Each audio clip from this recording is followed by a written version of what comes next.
கிறிஸ்துவுக்குள் பிரியமானவர்களே, இந்த நாளிலும் ஆண்டவராகிய இயேசு கிறிஸ்து என் நாமத்தில் உங்களை வாழ்த்துகிறேன்.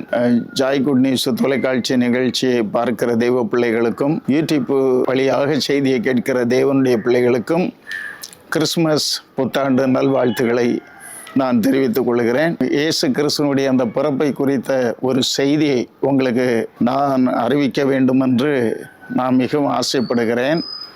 இயேசு கிறிஸ்துவனுடைய பிறப்பு என்பது ஒரு சாதாரண காரியம் அல்ல, உலக சரித்திரத்தையே மாற்றி போட்ட ஒரு காரியமாக இருக்கிறது என்பதை எல்லாரும் புரிந்து கொள்ள வேண்டும். கிறிஸ்துவுக்கு முன், கிறிஸ்துவுக்கு பின் இயேசு கிறிஸ்து இந்த பூமியில் வந்தார். அவர் எதற்காக வந்தார்? வேதத்தில் ஒரு சில வசனங்களை நாம் தியானிக்க போகிறோம். பாருங்க, 1 தீமோத்தேயு 1ஆம் அதிகாரம் 15ஆம் வசனம் சொல்லுகிறது, பாவிகளை ரட்சிக்க கிறிஸ்து இயேசு உலகத்தில் வந்தார் என்கிற வார்த்தை உண்மையும் எல்லா அங்கீகரிப்புக்கும் பாத்திரமாய் இருக்கிறது. அதுல பிரதான பாவி நான் என்று பவுல் எழுதுகிறார். அப்ப பாவிகளை ரட்சிக்க கிறிஸ்து இயேசு இந்த உலகத்தில் வந்தார். அன்பான தேவனுடைய பிள்ளைகளே, அது மாத்திரமல்ல, என்ன வேதம் சொல்லுகிறது, லூக்கா 19:10 இழந்து போனதை தேடி ரட்சிக்க இயேசு கிறிஸ்து வந்தார். அதாவது பாவிகளை ரட்சிக்க ஒரு தெய்வம் இந்த பூமிக்கு வந்திருக்கிறது. ஏன்னா மனிதன் பாவத்தில் விழுந்தான். ஆதியிலே ஆதாம் ஏவாளை உருவாக்கினார். அவர்கள் சர்ப்பதனுடைய வார்த்தை கேட்டு பாவத்தில் அவர்கள் விழுந்து போனதுனால அந்த விழுந்து போன மனிதனை இன்னும் இழந்து போயிட்டார். ஆண்டவர் மனுக்குலத்தை இழந்துட்டார். பாருங்க, உலகம் மொத்தம் பாவத்திலும் சாபத்திலும் கிடக்கிறது. இரத்த பழிகள் எங்கும் பாவம் பெருகுகிறது. ஆனால் அந்த பாவிகளை ரட்சிக்க இயேசு கிறிஸ்து இந்த உலகத்தில் வந்தார். இது பாருங்க என்கிற வார்த்தை உண்மையும் எல்லா அங்கீகரிப்புக்கும் பாத்திரம் உள்ளதாக இருக்கிறது. அப்போ இது உண்மையான ஒரு சத்தியம், இது பொய் அல்ல, கட்டுக்கதை அல்ல. அப்போ பாவத்தில் வாழ்கிற எந்த மனுஷனாக இருந்தாலும், துன்மார்க்கத்தில் இருக்கிற எந்த மனுஷனாக இருந்தாலும் மனம் திரும்பி ஆண்டவராகிய இயேசு கிறிஸ்துவிட்ட வந்தால் அவனுக்கு அவர் அந்த பாவ மன்னிப்பை தந்து ரட்சிப்பை தர அவர் வல்லவர். பாவ மன்னிப்பின் நிச்சயத்தை நம்ம பெற்றுக்கொள்ள வேண்டியது மிக அவசியம். இயேசு கிறிஸ்து பாவிகளை ரட்சிக்க வந்தார். நம் கிறிஸ்துமஸை கொண்டாடிட்டு இருக்கிறோம் ஒவ்வொரு வருஷமும். அவர் 2000 வருஷத்துக்கு முன்னாலேயே அவர் வந்துட்டார். இந்த பூமியில் அவர் பிறந்தது உண்மை. கர்த்தருடைய நாம் மையமடையிட்டு இந்த பவுல் இதை சொல்லும்போது அவர் நாம் பிரதான பாவின்னு அந்த வசனத்தில் சொல்றாரு. பாருங்க, அவர் உண்மையிலே பிரதான பாவி தான். ஏன்னு சொன்னா அவர் சபைகளை துன்புறுத்தினவர், தேவனுக்கு விரோதமாய் செயல்பட்டவர் என்றெல்லாம் நாம் வேதத்தில் நிறைய படிக்கலாம். பாருங்க, அவரு பிலிப்பியர் 3ஆம் அதிகாரம் 5, 6, 7 இந்த வசனத்தை நீங்க படிச்சு பாருங்க. அவர் எபிரேயருக்கு பிறந்த எபிரேயன், 8ஆம் நாளில் விருத்த சேதனம் பண்ணப்பட்டவர். இன்னும் அவர் சொல்லி வரும்போது சபையை துன்பப்படுத்தினவர், பக்தி வைராக்கியத்தின்படி சபையை துன்பப்படுத்தினார். அப்போஸ்தலர் 8ஆம் அதிகாரத்தில் 3ஆம் வசனத்தில் சவுல் வீடுகள் தோறும் நுழைந்து புருஷரையும் ஸ்திரீகளையும் இழுத்து கொண்டு ஜெயிலில் போட்டார். சபையை பாழாக்கி கொண்டு இருந்த ஒரு மனிதன், இவ்வளவு இயேசுக்கு விரோதமாய் செயல்பட்ட ஒரு மனிதன். இன்னும் அப்போஸ்தலர் 9ஆம் அதிகாரம் 1-7 வரை படிச்சு பாருங்க. அவர் சீசரை பயமுறுத்தி பாருங்க, ஸ்திரீகளை எல்லாம் அவர் பிடித்து கொண்டு ஜெயிலில் போடுறதுக்கு பிரதான ஆசாரியர்கிட்ட இன்னும் அதிகாரத்தை அவர் வாங்கி கொண்டு அவர் போய்கொண்டு இருக்கும் பொழுது இயேசு அவரை சந்திக்கிறார். பாருங்க, அந்த அதிகாரத்தை நீங்க படிச்சா இந்த பவுல் இது உண்மைன்னு சொல்றாரு. ஏன்னா யூதர்கள் மோசைக்கு பிரமாணத்தை கை கொண்டு இருக்கிறவர்கள், அதன்படி கற்றுத்தேர்னவர் பவுல். பாருங்க, அவருக்கு பழைய பேரு சவுல். அப்போ அவர் கற்றுத்தேர்ன ஒரு மனுஷன், ரொம்ப பக்தி வைராக்கியம் உள்ள மனுஷன். எங்க ஒரு மார்க்கையன் இப்படி வரக்கூடாது அப்படின்னு இன்னைக்கு நிறைய பேர் பாருங்க, எங்க பார்த்தாலும் இயேசு கிறிஸ்துக்கு விரோதமா, சபைகளுக்கு விரோதமா செயல்படுறாங்க. பாருங்க, அதெல்லாம் உண்மையிலே தவறான விஷயம். உங்க தெய்வத்துக்கு விரோதமா நீங்க செயல்படுகிறீங்க, நீங்க தெரியாம. இந்த பவுல் அப்படித்தான் செயல்பட்டார். அதிகாரத்தில் இருந்தவர், நல்ல அதிகாரி. பாருங்க, அவர் அதிகாரத்தை பெற்றுக்கொண்டு சபையை துன்பப்படுத்தும்படி, சபைகளை அழிக்கும்படி, பலரையும் பிடித்து ஜெயிலில் போடும்படி, கொலை செய்யும்படி அவன் பயங்கரமா தீவிரமா வரி கொண்டவனாய் அவன் பலரோடு சேர்ந்து போய்கொண்டிருக்கிறான். தமஸ்கு போய்கொண்டிருக்கும் பொழுது திடீர்னு வானத்திலேன்னு ஒரு ஒளி அவனை தாக்கினது. உடனே கீழே விழுந்தான். உடனே ஆண்டவர் சொல்லாரு, சவுலே, நீ துன்பப்படுத்துகிற கிறிஸ்துவ நானே, நீ முள்ளில் உதைக்கிறது உனக்கு கடினம். பாருங்க, அதுக்கு அர்த்தத்தை நீங்க புரிந்து கொள்ளுங்க. நீ எங்க உதைக்கிற? நீ என்ன துன்பப்படுத்துகிற? நீ சபையை, கிறிஸ்தவர்களை துன்பப்படுத்துவது, நீ யாரை துன்பப்படுத்துற தெரியுமா? என்னையாகும். நீங்க அவங்களை நீ நினைக்காத. ஏன்னா உனக்காக பாவிகளை ரட்சிக்க வந்தவர், உனக்காக ரட்சிக்க, உனக்காக ரத்தம் சிந்தினவர், உன் பாவத்தை எல்லாம் நான் சுமந்து தீர்த்து இருக்கிறேன். அப்படி இருக்க நீ என்ன பண்ணிக்கிட்டு இருக்க தெரியாம? இன்னைக்கு நிறைய பேர் இப்படிதான் தெரியாம இருக்கிறாங்க. நீங்க தெரியணும், உணரணும். கிறிஸ்துமஸ் என்பது பாருங்க, ஏதோ ஒரு வருஷந்தோறும் நம்ம கொண்டாடுகிறோம்னா அதுக்கு ஒரு அர்த்தம் உண்டு. கிறிஸ்து பிறந்தது உண்மை, இது எல்லா அங்கீகாரத்துக்கும் உரியது, உலக சரித்திரமே மாற்றப்பட்டது. இதை தேவனை அறியாத நீங்கள் யாராவது இதை கேட்டுக்கொண்டிருந்தால் இதை கண்டிப்பா நீங்க புரியணும். அப்போஸ்தலர் 9:1-7 வரை நீங்க படிச்சு பார்த்தா, அங்க சீசர்களை பயமுறுத்தி பயங்கரமா அவன் செயல்படும் போது ஆண்டவர் ஒளி அவன் மேல வந்து கண்ணு கூடாயிற்று, கீழே பொத்துன்னு விழுந்தான். அப்ப வானத்தில் சத்தம் உண்டாகிறது, நீ துன்பப்படுத்துகிற கிறிஸ்துவ நானே, முள்ளில் உதைக்கிறது கடினம். உடனே சொல்றான், ஆண்டவரே நான் என்ன செய்யணும்? தன்னை அர்ப்பணிச்சிட்டான். இந்த பவுல் தான் சொல்றாரு, அடுத்த ஆண்டவருக்குன்னே கொடுத்துட்டாரு, எல்லாம் இழந்துட்டாரு. தேவனை அறிகிற அறிவு அடையணும்னு, தேவனை உயிர்த்தெழுதல நானும் அடையணும்னு எல்லாம் அவர் பட்ட பிரயாசங்கள் எல்லாம் கொஞ்சம் அல்ல. எனக்கு அன்பான தேவனுடைய பிள்ளைகளே, அதனால நம்ம இன்றைக்கு இந்த செய்தியை ஏன் கேட்கிறோம்னா, இயேசு கிறிஸ்து பாவிகளை ரட்சிக்க வந்தார், இழந்து போன உன்னை தேடி வந்தார். இன்னைக்கு இயேசுக்கு எதிராக பவுலை போல பாருங்க, நீங்க துன்பப்படுத்துகிற ஒரு ஆளாய், நீங்க சபைகளுக்கு எதிராய், சுவிசேஷத்துக்கு எதிராய், கிறிஸ்தவர்களுக்கு எதிராய் நீங்க செயல்படுகிற ஒரு நபராய் இருந்தால் நீங்க புரிந்து கொள்ள வேண்டியது என்னது? இந்த பவுலுடைய வாழ்க்கை, அவன் சவுலா இருந்தவனை தேவன் பவுலா மாற்றினார். அவன் சவுலா இருந்து அதிகாரத்தை பெற்று சபைகளை அன்னைக்கு இஸ்ரவேல்ல, யூதேவில் பல இடங்களிலும் பாருங்க அவன் துன்பப்படுத்தி, அவன் எங்கெல்லாம் இருக்கும்னு சபையை பாழாக்கி கொண்டிருந்தவன். ஆண்டவர் கொஞ்ச நாள் பொறுத்திருந்தார். ஏதோ அவனுக்கு ஒரு இரக்கத்தை கொடுத்து அவனை சந்தித்த போது அவன் நான் என்ன செய்யணும்னு கேட்டவுடனே ஆண்டவர், அதுக்கப்புறம் உள்ளதை நீங்க படிச்சு பாருங்க. இன்றைக்கும் ஆண்டவர் இயேசுக்கு எதிராய் இந்த கிறிஸ்துமஸ் பண்டிகை நாட்களிலே யாரும் எழும்பாதுங்க. ஏன்னா நீ முள்ளில் உதைக்கிற, நீ துன்பப்படுத்துவது யாரை தெரியுமா? தேவனை. உனக்காக ரத்தம் சிந்தினவரை, உனக்காக ஓம் பாவத்தை சுமந்தவரை, உனக்காக இந்த பூமியில உன்னை தேடி வந்தவர், உன்னில் அன்பு கூர்ந்தவர், நீ பட வேண்டிய வேதனை, பாடு, பாவ, சாபம் எல்லாம் சுமந்தவர், பாதாளத்தை ஜெயித்து மரணத்தை ஜெயித்து உன்னையும் ரட்சித்து பாவ மன்னிப்பை தந்து பரலோகத்தை கொண்டு சேர்க்கணும்னு வந்தவர் இந்த ஆண்டவராகிய இயேசு கிறிஸ்து மெய்யான தேவன் என்பதை நீங்கள் புரிந்து கொள்ள வேண்டியது மிக அவசியமாக இருக்கிறது. அதுதான் இங்கே லூக்கா 19ஆம் அதிகாரத்தில் இயேசு கிறிஸ்து இந்த இஸ்ரவேலில் ஊழியம் செய்து கொண்டு இருக்கும் பொழுது அந்த பட்டணத்தார் இயேசுவை ஏற்றுக்கொள்ளலை. ஆனால் ஒரு கட்டத்தில் ஆண்டவர் அவர்களுக்கு அவர் கண்ணீர் விட்டு அழுது சொல்லுகிறார். லூக்கா 19:41 43 வரை படித்து பாருங்க. உனக்கு கிடைத்த அவர் கண்ணீர் விட்டு அழுது நகரத்தை பார்த்து, ஏன்னா அந்த நகரத்துக்கு இனி வரக்கூடிய அழிவு பயங்கரம், பின்னால் வருவது தேவனுக்கு தெரியும். இன்னைக்கு உங்கள் வாழ்க்கையில் இன்னைக்கு நல்லா இருக்கலாம், நீங்கள் பின்னால் வருவது உங்களுக்கு தெரியாது, ஆனால் தேவனுக்கு தெரியும். பின்னால் ஒரு நரகம் இருக்குது, ஒரு மோட்சம் இருக்கிறது.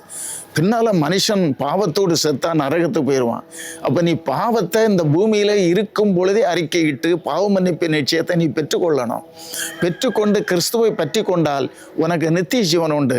இயேசு என்ன பிரசங்கித்தார்? என்னை விசுவாசிக்கிறவன் மரித்தாலும் பிழைப்பான், என்னை விசுவாசிக்கிறவனுக்கு நித்திய ஜீவன் உண்டு.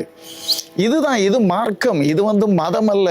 இந்த சுவிசேஷம் உங்களுக்கு வரணும்னா நீங்க மனம் திரும்பி பரலோகத்துக்கு வரணும். நீங்க பாவ மன்னிப்பை பெற்று நீங்க நித்திய ஜீவன் அடைந்து மகிழணும் ஆண்டவரோடு. பாருங்க, அது ஒரு பெரிய ஆசீர்வாதம்.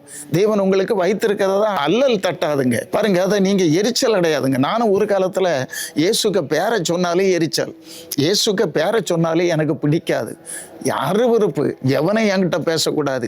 இப்படி இருந்த என்னையும் பவுலை சந்தித்தது போல ஆண்டவர் என்னை சந்தித்தார். நோய்வாய்ப்பட்டு மரண படுக்கையிலே கைகால் தளர்ந்து பாருங்க, நாவு பேச முடியாமல் இருக்கிற அந்த வேளையிலே, அம்மா அப்பான்னு கூப்பிட முடியாத நேரம், உயிர் பிரிகிற நேரம், கைகால்கள் இருப்பது தெரியாது, எல்லாம் செத்து போச்சு. அந்த நேரம் ஆண்டவர் பேசுகிறாரு.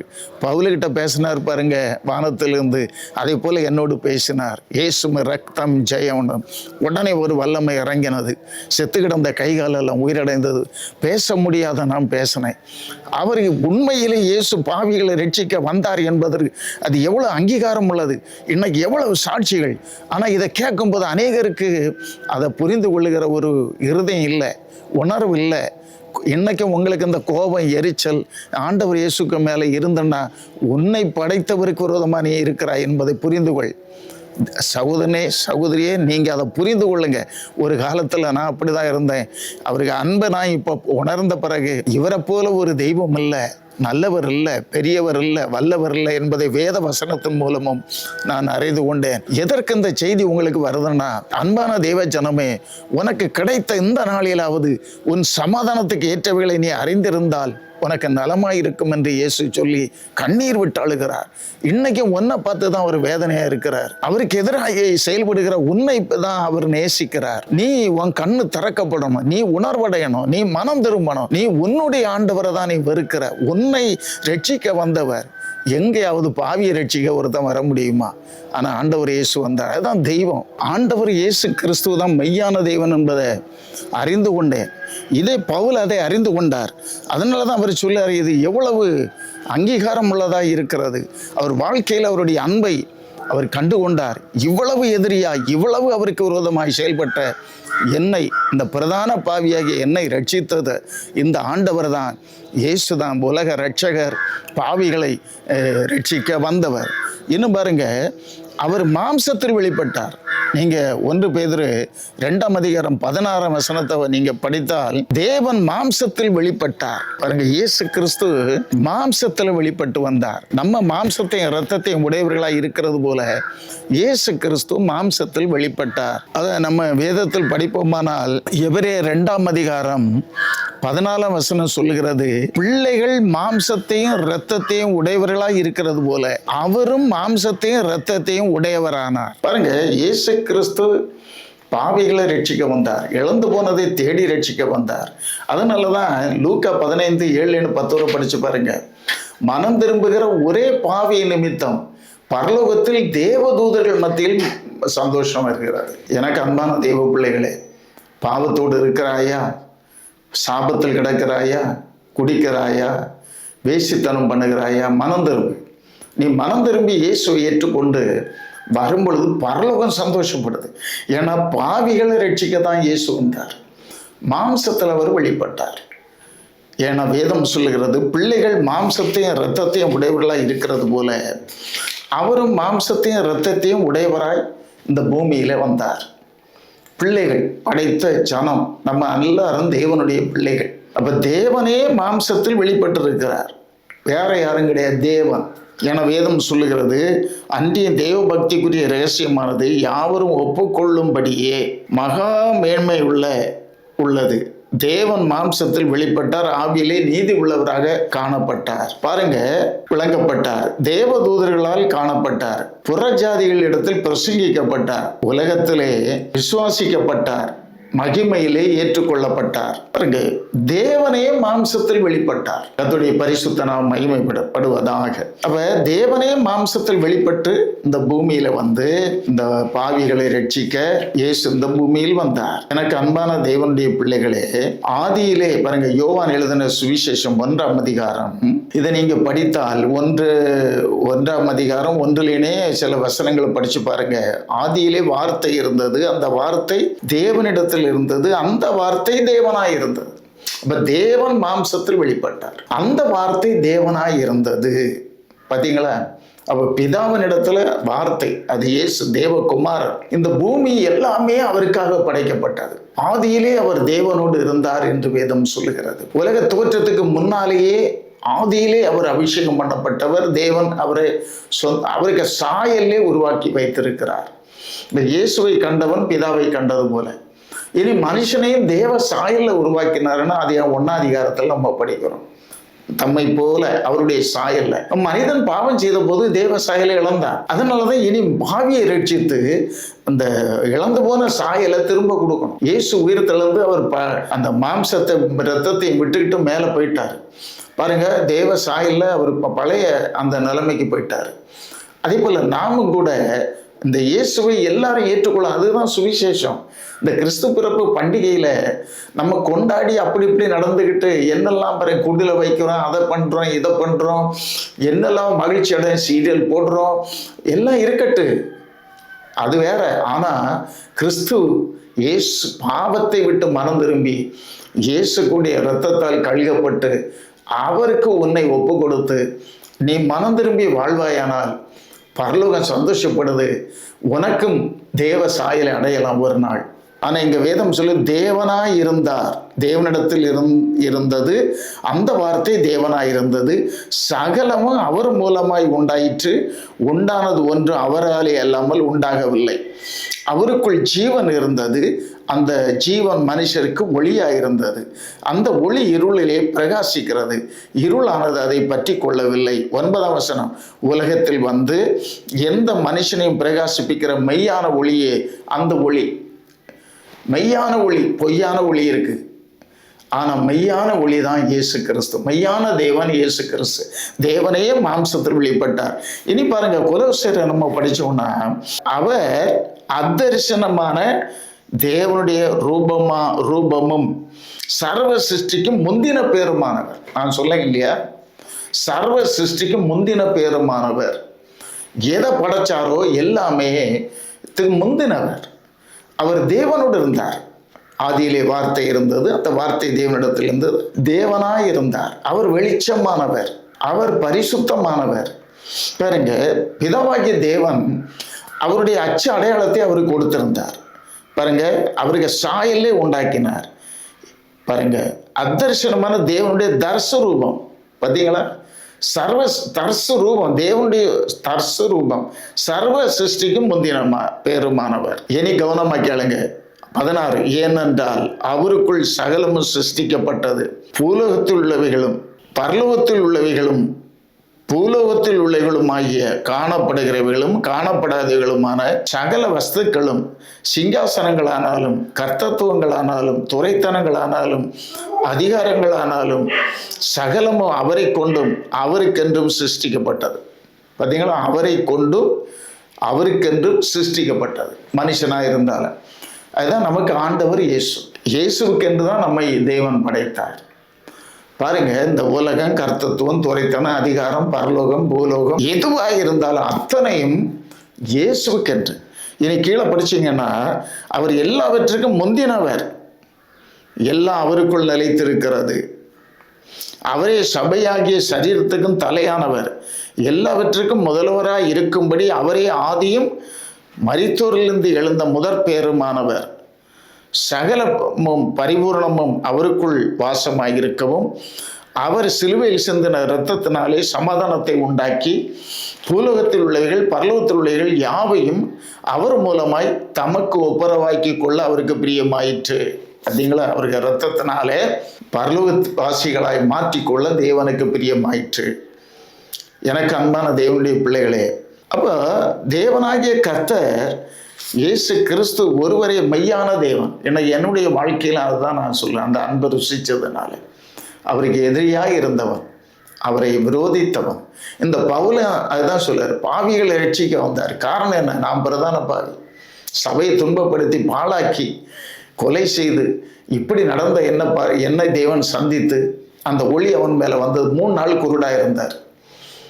பாருங்க, ஆண்டவர் சொன்னார், நீ என்னை துன்பப்படுத்துகிற, நீ துன்பப்படுத்துகிற கிறிஸ்து நானே. ஆண்டவரே, நீர் யார்? அவனுக்கு தெரியல. இன்னைக்கு நிறைய பேருக்கு ஆண்டவர் யாருன்னு தெரியல. இயேசு கிறிஸ்துவின் நாமமே எல்லா நாமத்துக்கும் மேலான நாமம், மனுக்குலத்துக்கு தேவன் கொடுத்த நாமம்.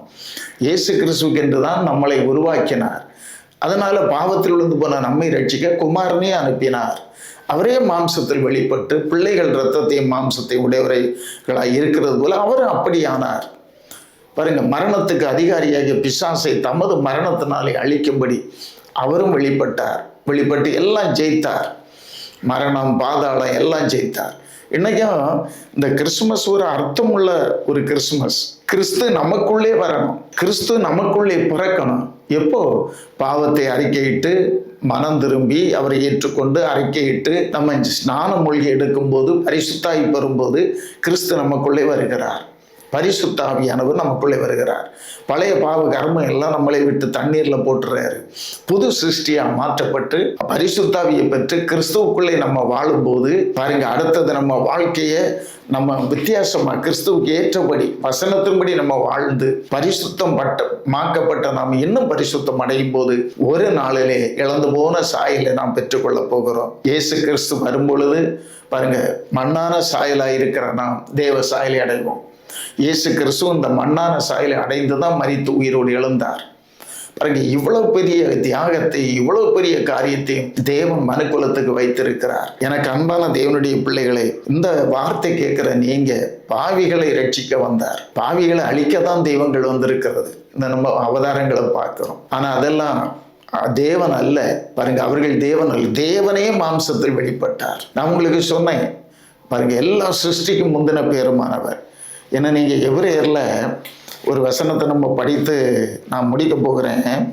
1ஆம் அதிகாரத்தை நீங்க படிச்சீங்கன்னா சில வசனம் 3 வரை படிச்சா பூர்வ காலங்களில் பங்கு பங்காகவும் வகை வகையாகவும் தீர்க்கதரிசிகள் மூலம் பிதாக்களுக்கு திருவுளம் பற்றின தேவன், பழைய ஏற்பாடு காலத்துல திருவுளம் பற்றின தேவன் இந்த கடைசி நாட்களில் குமாரன் மூலம் நமக்கு திருவுளம் பற்றினார்.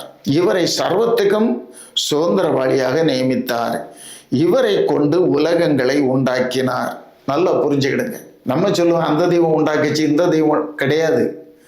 இயேசு கிறிஸ்துவுக்கு தான் எல்லாமே உருவாக்கப்பட்டது. இயேசு தான் கொண்டுதான் தேவன் உருவாக்கினார். நல்லா புரிஞ்சுக்கிடுங்க. இவரை கொண்டு உலகங்களையும் உண்டாக்கினார். இவர் அவருடைய மகிமையின் பிரகாசமும் அவருடைய தன்மையின் சொரூபமாய் இருந்து சர்வத்தின் தம்முடைய வல்லமையுள்ள வசனங்கத்தினாலே தாங்குகிறவராய் தம்மாலே தாமே நம்முடைய பாவங்களை நீக்கும் சுத்திகரிப்பை உண்டு பண்ணி உன்னதத்துள்ள மகத்துவமானுடைய வலது பரிசத்தில் உட்கார்ந்தார். உயிரோடு எழுந்து உட்கார்ந்தார். பார்த்தீங்களா? சுத்திகரிப்பை, பாவ மன்னிப்பாகிய சொந்த சரீரத்துல ஏற்றுக்கொண்டு இந்த மாம்சத்துல வந்த பாவத்தை மாம்ச ரத்தத்துல அழிக்கும்படி பரிசுத்த தெய்வம் பரிசுத்த ரத்தம் சிந்தினார். களங்கம் இல்லாத மாசற்ற தூய ரத்தம்னு வேதம் சொல்லுது, பேதுரு எழுதுகிறார். அதனால இந்த இயேசு கிறிஸ்துவை மையான தேவன், இந்த இயேசு எனக்கு பாவம் மன்னிக்கப்படுமா, நான் இவ்வளவு அநியாயம் பண்ணிட்டேனே ஒருவேளை நீங்க இருக்கலாம். பாருங்க, பயப்படாண்டா. இந்த இயேசு கிறிஸ்துவை நீங்க ஏற்றுக்கொண்டு மனம் திரும்பி கண்ணீரோடு அறிக்கையிட்டு, ஆண்டவரே எவ்வளோ செய்துட்டேன், என்னை மன்னியும், என்னை செய்ய மாட்டேன்னு நீங்க மனம் திரும்பி பழையதெல்லாம் விட்டு இயேசுவண்டை திரும்புங்க. திரும்பி நீங்க வரும்பொழுது அவர் உங்களுக்காக மரித்து உங்க பாவ சாபத்தை சுமந்தவர் இயேசு ஒருவரே. நீங்க ரத்தம் சிந்த வேண்டிய அவசியம் இல்லை. நீங்க உங்க சரீரத்தை குத்தி கிழிக்க வேண்டிய அவசியம் இல்லை. அவருக்கு சரீரம் கைகளில் ஆணி அடிக்கப்பட்டது. சரீரமெல்லாம் அவர் வாரினால் அடிபட்டு கிழிக்கப்பட்டது. நமக்காக அவர் எல்லாம் செய்துட்டார். பிறகு எவ்வளவு பெரிய ஒரு தியாகம், எவ்வளவு பெரிய அன்பை தேவன் நமக்கு காண்பித்திருக்கிறார். அதனால அன்பான தெய்வ பிள்ளையே, இந்த நாட்களிலே பாருங்க, அவர் 2வது வர போகிறார். பண்டிகையே கொண்டாடி காலத்தை தள்ளி கொண்டு இருக்காம நீங்க மனம் திரும்புங்கள். மனம் திரும்பி இயேசுவை சொந்த இரட்சகராக ஏற்றுக்கொள்ளுங்க. அவருக்கு முதல் பிரசங்க அந்த மனம் திரும்புங்கள், பரலோக சமீபம். மனம் திரும்புங்கள், பரலோகம் கிட்ட. அதன் பிறகு மறுபடி பிறக்கணும். அவன் தான் பரலோகத்துக்குள்ள நுழைய முடியும். அதன் பிறகு பரிசுத்தமா வாழணும். தேவ சபையோடு இணைந்து ஆராதிக்கணும். ஆவிக்குரிய அனுபவங்களுக்குள்ளே வந்துருங்க. அர்ப்பணிங்க, பிரயாசப்படுங்க. இது உண்மையான சத்தியம், இது உண்மையான காரியம், அது மாற்ற முடியாத ஒரு காரியம். என்ன, நீங்க ஆண்டவருக்கு எதிராக இருக்கலாம், இயேசுவுக்கு விரோதமாக இருக்கலாம், இயேசுவை வார்த்தை சொன்னாலே உங்களுக்கு பிடிக்காம இருக்கலாம், அல்லேலூயா ஸ்தோத்திரம் சொன்னாலே உங்களுக்கு எரிச்சலாக இருக்கலாம். ஒரு காலத்தில் எனக்கு அப்படிதான் இருந்து. ஆனால் இன்னைக்கு மதுரமாக இருக்கு. அன்னைக்கு என் கண்ணு திறக்கப்படையில, குருடாக இருந்து, பார்வை இருந்தது ஆனால் மனக்குருடு. இன்னைக்கு அப்படி இல்லை. உங்கள் மனக்குருடு மாறணும். நீங்கள் உணர்வடையணும். நீங்கள் உங்கள் ஆத்மா வெளியேற பெற்றது. இவ்வளவு தேவனே மாம்சத்தில் வெளிப்பட்டு இவ்வளவு தியாகம் பண்ணி இருக்க, உனக்காக எனக்காக உலக மக்களுடைய சர்வ பாவத்தை சுமந்து தீர்த்த தேவ ஆட்டுக்குட்டியாய் அவர் இருக்க, நீங்கள் அவரை உதாசீனப்படுத்திடாதுங்க. அவருக்கு விரோதமாக செயல்படாதுங்க. அவர் தான் தேவன். நீ செயல்பட்டால் ஆண்டவர் சொல்ல முள்ளில் உதைக்கிறது கடினம். அப்படின்னா ஆண்டவருக்கு கோபம் வரும். ஆண்டவர் சும்மா விடவும் மாட்டார். அன்பு கூர்ந்ததுனால பொறுத்து இருக்கிறாரு. என் பிள்ளை திருந்திடுவான், என் பிள்ளைக்காக நான் உயிர் கொடுத்தேனே, ரத்தம் சிந்தினேனே, அவன் தெரியாமல் அல்லவா அந்த தவறை செய்கிறான் என்பதை உணர்ந்து அவர் பொறுத்திருக்கிறார். இன்னைக்கு என்ன கொண்டு சில காரியங்களை உங்களுக்கு பேசி இருக்கிறார். அதனால எனக்கு அன்பான தெய்வ பிள்ளைகளே, பாவ மன்னிப்பு நிச்சயத்தை பெற்றுக்கொள்ளுங்க. இயேசுவையே தெய்வமாய் கொள்ளுங்க.